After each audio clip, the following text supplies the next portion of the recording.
അയ്യപ്പൻകോവിൽ ആലടിയിൽ വീണ്ടും പുലിയുടെ സാന്നിധ്യം കണ്ടതായി നാട്ടുകാർ. പുലിയുടേതെന്ന് സംശയിക്കുന്ന കാൽപ്പാടുകൾ മേഖലയിൽ കണ്ടെത്തി. വിഷയത്തിൽ അടിയന്തര നടപടി വനംവകുപ്പിന്റെ ഭാഗത്തുനിന്നും ഉണ്ടാകണമെന്ന ആവശ്യം ശക്തമാണ്. ഒരാഴ്ചയിലധികമായി ജനവാസ മേഖലയായ ആലടിയുടെ പല ഭാഗങ്ങളിലും പുലിയെയും 2 കുഞ്ഞുങ്ങളെയും കണ്ടതായുള്ള അഭ്യൂഹങ്ങൾ പരക്കുന്നുണ്ട്. സമാന രീതിയിൽ കഴിഞ്ഞ ദിവസം രാത്രി 10 മണിയോടെ ആലടി പുളിക്കൽ നിതിന്റെ വീടിന് സമീപം പുലി എത്തുകയും തെരുവുനായിയെ ആക്രമിക്കുന്ന ശബ്ദം കേട്ടതായും വീട്ടുകാർ പറഞ്ഞു.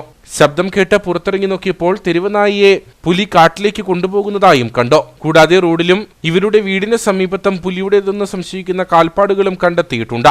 വനംവകുപ്പിലും പോലീസിലും വിവരമറിയിച്ചതോടെ ഉദ്യോഗസ്ഥർ സ്ഥലത്തെത്തി പരിശോധന നടത്തി.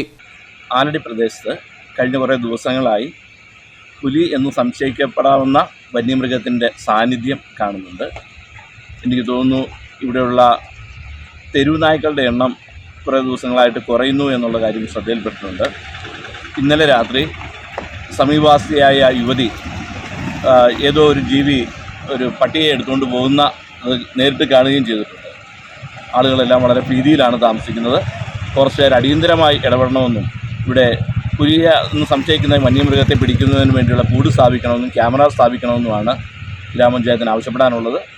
കഴിഞ്ഞ കുറച്ചു ദിവസങ്ങളായി മേഖലയിൽ പുലിയുടെ സാന്നിധ്യം ഉണ്ടെന്ന് നാട്ടുകാർ ഉറപ്പിച്ചു പറയുമ്പോഴും അധികൃതരുടെ ഭാഗത്തു നിന്നും കാര്യമായ ഇടപെടൽ ഉണ്ടാകുന്നില്ലെന്നാണ് ആരോപണം. പ്രദേശത്ത് ക്യാമറ സ്ഥാപിക്കുകയും പെട്രോളിംഗ് ശക്തമാക്കുകയും ചെയ്യണമെന്നാണ് നാട്ടുകാരുടെ ആവശ്യം.